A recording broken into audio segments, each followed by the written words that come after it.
Oi, oi, todo mundo assistindo e ouvindo o nosso bate-papo de Carlotas. É um prazer estar aqui com vocês. Eu me chamo Gabriela Triteschi, sou uma das sócias de Carlotas, sou psicóloga de formação. Vou me autodescrever para que vocês tenham a nossa imagem. Sou uma mulher branca, tenho os cabelos curtos, mais ou menos na altura dos ombros, cabelos claros, estou usando um óculos que tem aqui umas ranhaduras, uma espécie de oncinha. Estou usando uma blusa cinza, um colar vermelho de bolas e atrás tem um fundo branco com algumas portas de armário. É um prazer fazer parte desse bate-papo aqui hoje, em especial. E esse tema mora num dos corações de Carlotas e essa convidada hoje ainda mais. Então, obrigada. Já vou antecipar aqui, dar um spoiler. A Gabi Costa, do Think Twice, está aqui com a gente hoje. Vou contar um pouquinho para vocês o que é Carlota, se você está chegando aqui hoje. Carlotas é uma empresa com foco social que busca olhar e cuidar das relações nos diversos espaços de convivência. Então, a gente faz isso dentro de empresas, dentro de instituições e dentro de escolas. Especificamente, o tema de hoje toca muito meu coração, porque a gente vai falar dos impactos das relações na educação. E eu já vou passar a palavra para a Fabi, para se apresentar também e chamar a nossa convidada especial de hoje. Oi, pessoal, sou Fabi Gutierrez, uma das fundadoras de Carlotas também. Sou uma mulher branca, de cabelos castanhos claros, abaixo do ombro. Estou com uma blusa branca com um desenho geométrico meio marrom. Tem um fundo, uma parede bege com uma orquídea. E é um prazer receber de novo Gabi Costa aqui com a gente, ela que tem participado algumas vezes, socorrido a gente com papos bastante profundos. Ela é fundadora do Think Twice Brasil, que foi fundado em 2013 e atua em educação, pesquisa e criação de estratégias para o poder público e instituições de ensino enfrentarem abusos e violência e violações de direitos humanos. E hoje, especificamente, a gente vai fazer um recorte muito importante e, coincidentemente, com essa explosão da minissérie Adolescência, o Think Twice desenvolveu em 2024, né, Gabi, você me corrige depois, uma pesquisa super importante que é Algoritmos, Violência e Juventude no Brasil, um modelo educacional para paz e direitos humanos. Então, esse papo vai ser bastante especial. Passar a palavra para você, Gabi, para você se apresentar e já começar, acho que falando um pouquinho desse estudo tão importante e desse recorte que é a cultura de paz, né, ou as questões de violência, principalmente na adolescência, com as redes sociais. Obrigada, Fabi, Gabi. Eu sempre amo estar com vocês, time Carlotas, sou fã de carteirinha.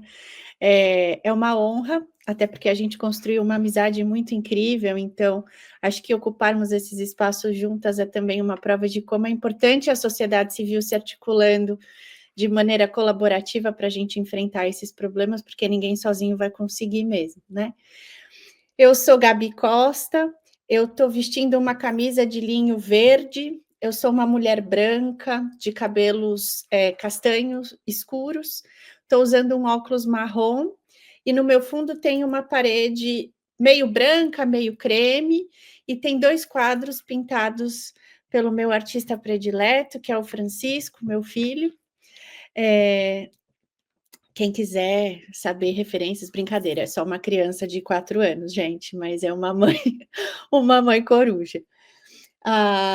Estou muito feliz da gente falar sobre esse tema, embora seja um tema super denso e super complexo da gente tratar, porque invariavelmente traz alguma dor, né? Seja porque a gente lembra da nossa infância e adolescência, seja porque a gente convive com adolescentes hoje em dia, ou seja, simplesmente porque a gente está vivendo num mundo que é complexo e traz desafios para todo mundo, né? Sobretudo para essa geração que está construindo um mundo muito incerto, ainda mais incerto. Respondendo a sua primeira pergunta, Fabi, a gente começou a trabalhar nessa pesquisa em 2023, logo após a conclusão de um outro projeto que o Think Twice liderou, que se chama Escola de Mudadores. A Escola de Mudadores, ela foi criada, desenvolvida ao longo do ano de 2022, é uma plataforma digital gratuita, que tem toda uma jornada de aprendizagem online para aproximar jovens e educadores de construção de paz e direitos humanos, pensando que naquele contexto de 2022 a gente estava num ano de eleições. Então, a intenção principal da escola era entender dos jovens o que os motivava a participar politicamente e oferecer conteúdo de qualidade para eles exercerem o direito ao voto com mais responsabilidade e consciência. E ao longo da criação da Escola de Mudadores, a gente aplicou uma pesquisa que ouviu os jovens sobre qual era a relação deles com a política, com a paz, com a segurança, com as redes sociais, por onde eles se informavam, como eles se sentiam em relação a essas temáticas. E as descobertas dessa pesquisa foram bem interessantes, né? E, além de todos os sinais que nos deram para a gente formatar a Escola de Mudadores, um dos principais sinais foi investigar qual que era essa relação deles com a internet, com a rede social, e como isso estava direcionando eles para determinados comportamentos, relações e até opiniões que estavam sendo ancorados num modelo mais violento de mundo, né? Então, essa pesquisa foi o gatilho, né, o convite inicial para a gente se debruçar sobre esse tema. Então, a gente começou a estudar mais sobre a autorradicalização dos jovens. A autorradicalização é um termo muito usado, sobretudo fora do Brasil, para investigar como é que esses jovens, por meios praticamente individuais, vão se radicalizando em termos de opinião e comportamento a partir da interação com esses conteúdos online, né? Quando a gente pensa no termo radicalização, sob a perspectiva mais tradicional, a gente lembra até, né, do envolvimento com grupos terroristas, que ainda acontece muito, né, em que pessoas passam a influenciar, cooptar jovens naquela fase inicial de formação para se vincularem a esses grupos extremistas. E o que o termo autorradicalização sugere é que hoje, tão relevante quanto a influência que outras pessoas e pares exercem sobre as pessoas e os jovens em especial, esse jovem está suscetível a esse processo individualizado de se autorradicalizar a depender dos conteúdos que ele vai consumindo e vai sendo exposto com frequência nas redes. Então, a pesquisa inicial surgiu com essa intenção, e a verdade é que a gente foi puxando tantos fios que no final ela ficou muito maior do que isso, e a gente descobriu coisas muito mais impactantes e profundas do que a gente estava esperando. Por isso que ao final ela teve esse título reajustado, que é Algoritmos, Violência e Juventude no Brasil, em que a gente faz uma análise geral de como é esse cenário nesse contexto, especialmente a partir de 2023, e já também propõe o que a gente entende que é uma possibilidade de solução, que é pensar a prevenção desses conflitos, das violências e de todas as formas de se relacionar pautados, né, nessa violência extrema, a partir da promoção de educação para a paz e direitos humanos. Mas vou parar por aqui e quero ouvir o que vocês gostariam de saber mais. Bom, Gabi, primeiro, eu acho que não dá para a gente deixar passar te parabenizar por esse grande movimento e pela excelência com que o estudo ele é conduzido, porque ao mesmo tempo que ele tem uma linguagem extremamente acessível, aliás, nós vamos compartilhar o estudo, fica o nosso convite para todo mundo que de alguma forma se interessa pelo tema, seja você um educador, uma educadora, alguém que está próximo da juventude ou não, porque eu acho que esses temas eles estão nos atravessando de uma maneira muito mais intensa do que a gente talvez esteja sendo capaz de processar. Então, assim, fica o nosso convite para a leitura, porque ao mesmo tempo que é uma linguagem extremamente acessível, eu reli e eu fico impressionada, porque quando um estudo ele é muito bem feito, parece que a gente está conversando com uma pessoa e ela está nos contando dados, e aí vai trazendo exemplos, a gente vê os exemplos, a gente consegue visualizar os exemplos,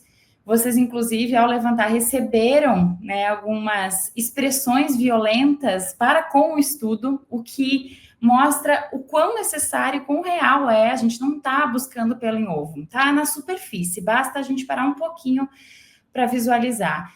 Então, acho que eu ia te perguntar até de ordem aqui, talvez um pouquinho pessoal, depois que já passou um tempo essa pesquisa, Gabi, o que ficou, assim, algum dado, alguma impressão que ficou mais viva em você agora, depois desse tempo já passado, já um tempinho após finalizar essa etapa, o que ainda fica muito vivo, que te impressionou por alguma razão e que você acha que vale a pena ser compartilhado em termos de dados aqui? Gabi, obrigada, eu aceito os parabéns e repasso, inclusive, para todo o time do TTB, inclusive para a pesquisadora que trabalhou em parceria com a gente, que é a Beatriz Buarque, que é uma professora especializada também, né, em democracia digital, em estudar todo esse ambiente de teorias da conspiração e grupos extremistas num ambiente digital. Mas foi um trabalho feito com muito cuidado mesmo, então durou praticamente 1 ano, a gente foi não só coletando a visão dos jovens, que para nós era a principal prioridade para entender como abordar esse tema, mas a gente também fez o teste do algoritmo, para entender como ele se relacionaria com a gente.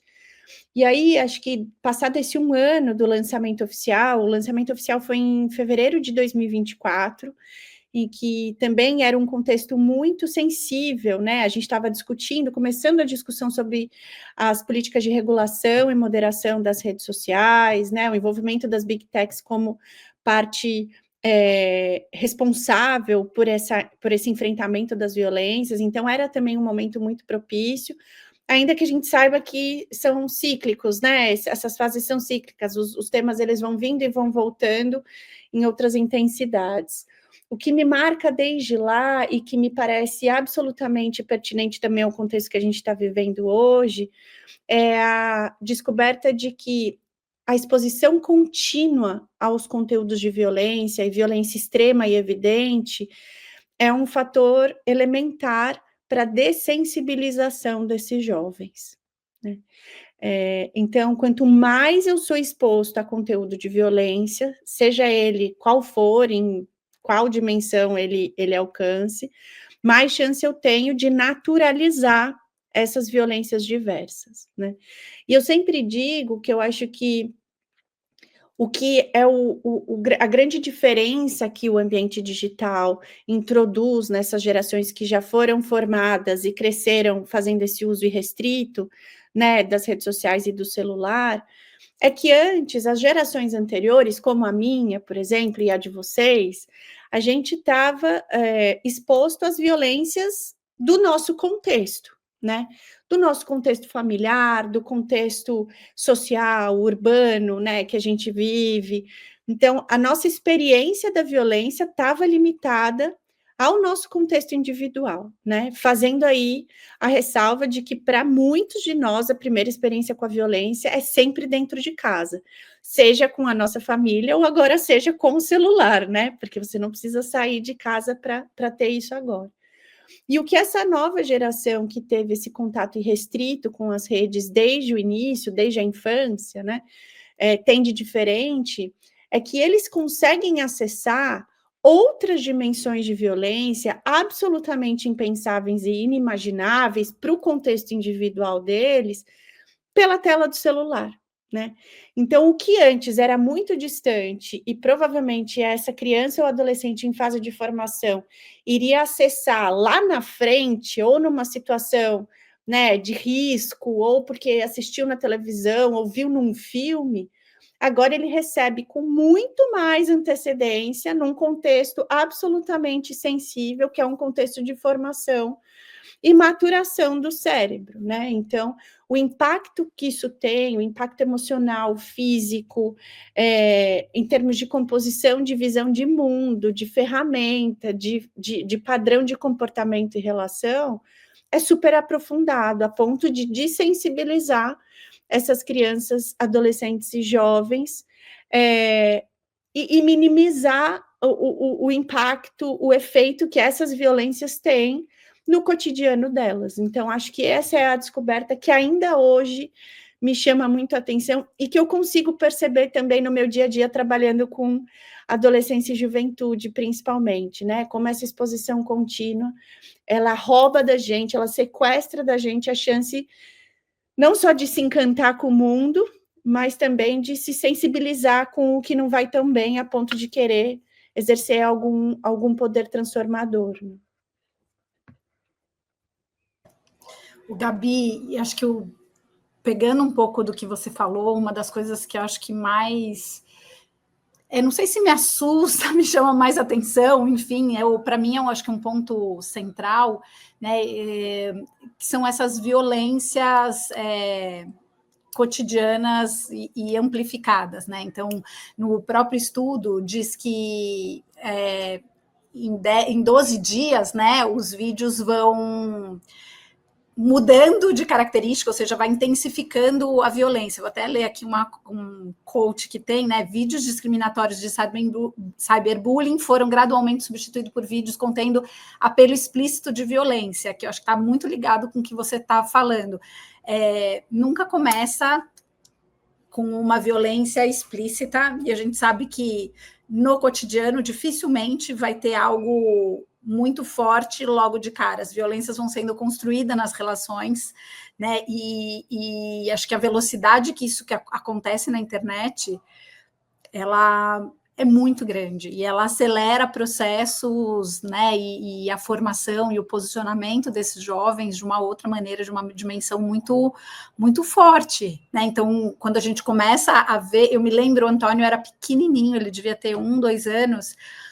Ele amava, né? Hoje não mais tanto, o Rei Leão, e a gente assistindo várias coisinhas do Rei Leão no YouTube, e de repente vem um vídeo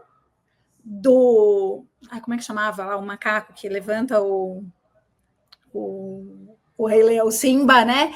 E aí, de repente, ele joga o Simba do penhasco e fala alguma coisa assim, e aí, né, você pega aquele tablet e tira daquele negócio, que é isso, né?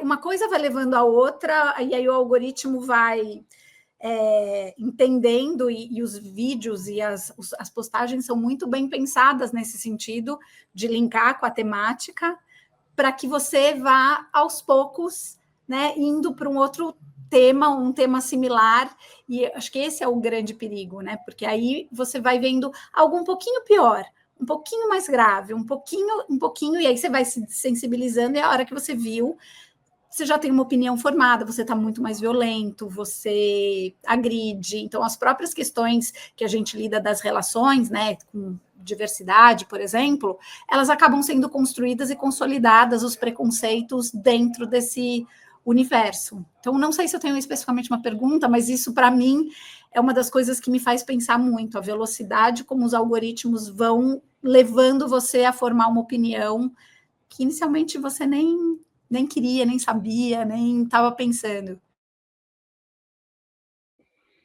Fá, tem todo sentido, e a nossa pesquisa demonstra isso, né? A gente traz justamente evidências nesse sentido. Acho que até para quem está assistindo a gente, talvez ainda não tenha tido a chance de ler a pesquisa, como eu mencionei, a pesquisa foi feita em 2 pilares. A gente ouviu primeiro jovens, então aplicamos uma pesquisa online em que eles nos responderam com perguntas abertas e fechadas, e nas perguntas abertas, inclusive, a gente recebeu respostas muito interessantes, que também são assustadoras. E num segundo momento, a gente fez o teste desse algoritmo para entender como e quando ele sugeriria conteúdos inapropriados, experimentando esse algoritmo como se a gente fosse um jovem, né, um jovem usuário. Acho que uma das coisas que a gente perguntou na primeira parte da pesquisa, que foi essa aplicação de um questionário para os jovens, era se eles já tinham se influenciado a partir dos conteúdos violentos que acessaram na internet. E a verdade é que mais de 80% sinalizaram que já tinham encontrado conteúdo violento nas redes sociais, mais de 20% deles disseram que tinham sentido vontade de replicar ações violentas depois de assistirem um vídeo de conteúdo violento, e 15% deles disseram que chegaram a praticar um ato violento depois de assistirem um vídeo, né? Então, acho que isso traz como evidência a resposta para a sua pergunta. Sim, esses vídeos nos influenciam a ponto da gente materializar esse tipo de conduta e comportamento, né? Pode ser que não aconteça no primeiro contato com o vídeo, e isso a gente não conseguiu avaliar por meio da aplicação da nossa pesquisa, mas muito provavelmente, embora você não possa não ser motivado por um único vídeo, se você está constantemente navegando por esse tipo de conteúdo, em algum momento talvez isso seja introjetado no seu modelo de pensamento, a ponto de você replicar isso como uma possibilidade para o seu contexto, né? Então, isso é sim relevante, isso tem acontecido, e eu acho que outra reflexão que eu trago em complementação ao que você traz, Fabi, é pensar que o que a gente vê no ambiente digital não é uma violência do mundo digital, né? É uma violência do mundo real que está sendo reproduzida e que está sendo registrada, documentada, publicizada nesse ambiente digital. Então, nada do que está sendo feito ali não existe nesse contexto da convivência presencial, né? Isso é importante dizer, porque senão parece que são mundos muito diferentes. E embora sejam, principalmente quando a gente vai dialogar, né? A própria série Adolescência traz spoiler para quem ainda não assistiu, mas traz cenas interessantes de compreender a comunicação por emojis, como isso funciona. Ainda que a gente entenda que sejam universos muito diferentes e distantes em termos de geração e interação com essas ferramentas, as violências reproduzidas, elas também acontecem na convivência real.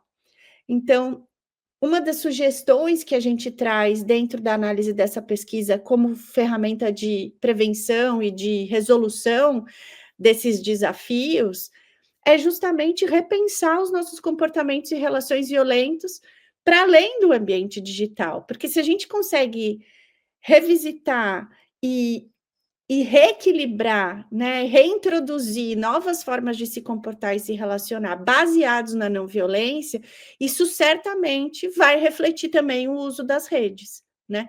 Mas, por enquanto, a gente ainda está atuando nesse modelo de controle, né, de controlar os danos que estão sendo observados e que a gente está sentindo na pele, mas a gente ainda está tendo pouco espaço para refletir sobre quais são as medidas preventivas que a gente precisaria adotar para evitar que a violência que é já vivida na vida presencial cotidiana escale dentro do ambiente digital e passe a se retroalimentar. Muito, muito complexo, muito importante, muito urgente, né, Gabi? Assim, essa ideia de construir esses espaços de diálogo para falar das relações em qualquer ordem, seja elas no digital e no presencial, acho que nunca foi tão urgente. Então, uma das questões, quando a gente entra nas escolas, as pessoas querem falar sobre isso, e eu falo as pessoas como um todo na escola, porque às vezes a gente tem uma fantasia de que os jovens, eles querem ter aquele espaço privado só deles, que ninguém entra. Mas abrindo um pouquinho essa escuta, eles também estão bem estressados e apavorados por estarem em espaços como esse, porque senão a gente parte do pressuposto de que está super confortável para eles e eles querem manter aquilo num sigilo completo e que os adultos não cheguem perto, e não é bem assim. Porque poucos espaços que a gente abriu para falar sobre isso, algumas falas nos deixaram, assim, bem tristes, no sentido de que alguns jovens tinha uma clareza de que aquilo não estava fazendo bem para eles, que é um conteúdo que não interessava, mas uma sensação, e eles nomeavam isso com muita clareza, se eu não estiver circulando lá, eu estou fora. Então, assim, eu não quero estar lá, não está legal para mim, mas é ali que as coisas estão acontecendo. E a gente sabe, até é importante entender a estrutura, né, da adolescência, até em termos neurológicos, emocionais, o pertencer, e para todo mundo, mas especificamente para o jovem, é quase algo relacionado à sobrevivência mesmo, né? Então, eu preciso pertencer para ser alguém, para existir. Então, eles narravam isso com muita clareza. Eu sei que é errado, eu vejo coisas que não estão certas, alguns até conseguem ter uma força, um discernimento para fazer algumas denúncias, mas a sensação de que aquilo não dá em nada, que a denúncia ainda é muito pequena. Então, eles ainda precisam de espaços afirmativos, de afirmações constantes, de que realmente aquilo não está tudo bem, porque aquilo vai afetando os afetos, com a perdão da redundância, e daqui a pouco isso se mistura.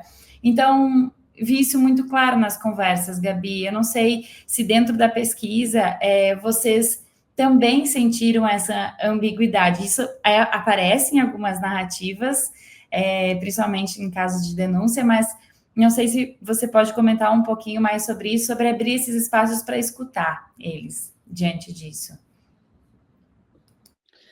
Gabi, essa pergunta é central, acho que não só para a nossa pesquisa, como para o trabalho que o Think Twice realiza como um todo. A pesquisa, ela parte da escuta dos jovens, né? Isso para nós era uma premissa, assim, a gente não consegue pensar um levantamento de evidência e um documento que vai incidir politicamente em melhores práticas se a gente não escutar quem é mais afetado.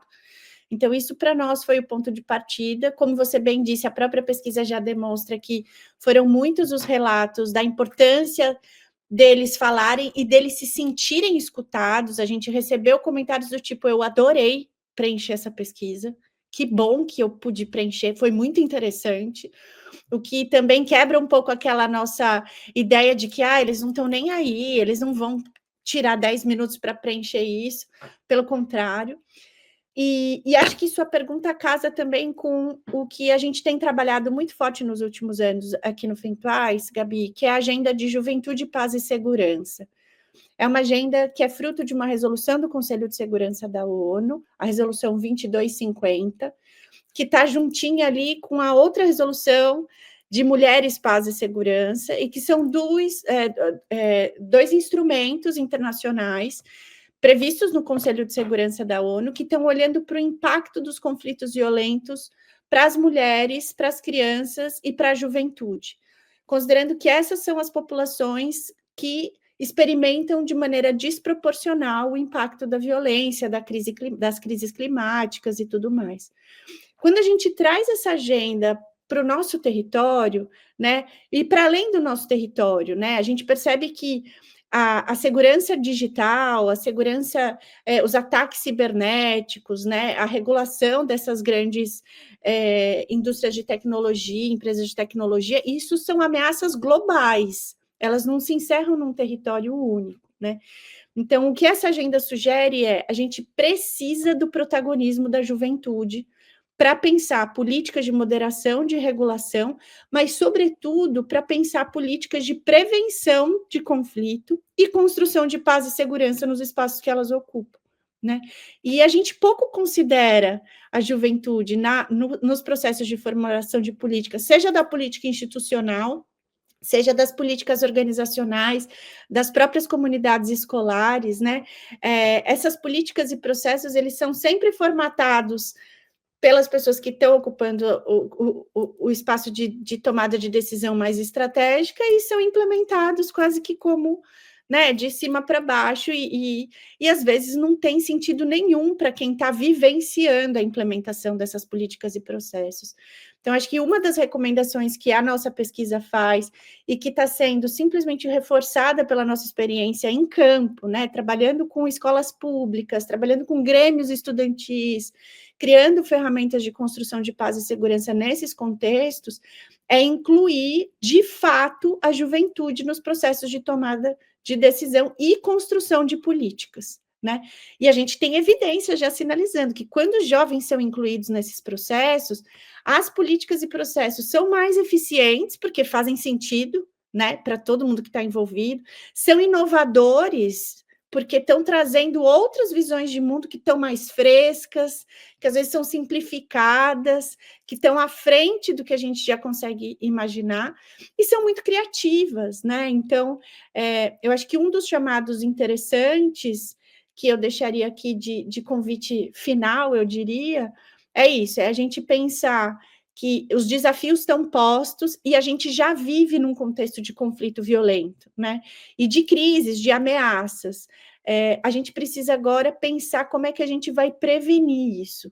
Porque uma vez que está posto, a gente precisa, em alguma medida, controlar, mas a gente precisa romper com esse ciclo. E para romper com esse ciclo, a gente precisa cuidar das pessoas, das relações, dos comportamentos, que é o que Carlotas faz muito bem, e o cuidado tem a ver com prevenção, né? Quando a gente investe em políticas e processos que estão olhando para isso de maneira a prevenir, ou pelo menos a mitigar essas possibilidades, incluindo a juventude como protagonista disso, a gente tem mais chance de criar espaços de construção de paz e segurança que são sustentáveis, né? E que são eficientes para todo mundo.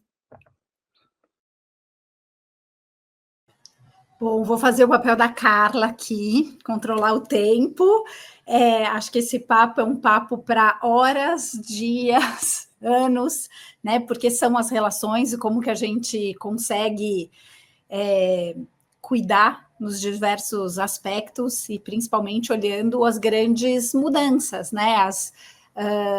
Os perfis das gerações, como que cada geração pode trazer e compor isso, e eu acho que a gente, infelizmente, tem olhado pouco para a juventude com um olhar de solução, com esse olhar que você propõe de trazê-los para a conversa, né, para fazer participar, para criar os espaços, para criar os acordos, para, enfim, né, para a gente fazer releituras desse mundo que a gente está vivendo. Então, Gabi, muito, muito, muito obrigada por mais uma vez aceitar o nosso convite, por trazer questões tão profundas, tão importantes. Recomendo a todos que vejam a pesquisa, que busquem mais informações no próprio site do Think Twice, sigam o Think Twice nas redes sociais e ajude a gente a pensar justamente como é que a gente cuida dessa nova geração e como a gente acaba cuidando da gente, porque eu acho que a gente, quando olha o outro, a gente aprende muito sobre a gente, sobre as relações, e a gente pode, sem dúvida, criar espaços muito mais respeitosos, muito mais empáticos, né, e estar muito mais atento, né, a como as nossas interações transformam os ambientes. Então, só queria agradecer, abrir o espaço para você ter aí o seu speech final. Eu só agradeço também, Fá, Gabi, todo o time. Eu estou muito contente da gente retomar essa conversa e levantar essa questão que eu acho que é tão sensível e que certamente vai continuar por aí para a gente discutir de maneiras mais aprofundadas. Eu reforço o seu convite, Fabi, para quem ainda não conseguiu percorrer a pesquisa, que consiga dar uma lida, acho que vocês vão se interessar. A gente, junto com a pesquisa, a gente brinca que a gente mapeia o problema, mas também já oferece a solução. Então, junto com a pesquisa, vocês vão encontrar um material de apoio, sobretudo para educadores trabalharem esse tema em sala de aula, tendo a pesquisa como essa base, né, com evidências robustas, mas também com sugestões de plano de aula, de atividades que podem ser trabalhados com os adolescentes em sala de aula, e a gente tem também um baralho de cartas que pode ser baixado gratuitamente, e é um baralho que a gente brinca que é boas conversas longe das telas. Então, é um jogo simples para as famílias fazerem entre si um momento de reflexão, de troca, de diversão, de aprofundamento das relações e que a gente fique um pouco longe das telas e volte a aproveitar um pouco a delícia que é estar junto e se redescobrir dentro dessas relações que a gente já cultiva. Esse é o convite, acessem esses materiais e vou ficar muito feliz também de seguir discutindo com vocês e com quem mais se interessar sobre o tema. Obrigada pelo convite e pela confiança de sempre. Muito obrigada, pessoal. E o link da pesquisa está aqui abaixo. Qualquer dúvida, por favor, dialoguem com a gente. Queremos muito saber o que vocês andam pesquisando, dialogando por aí sobre esse assunto. Um grande abraço.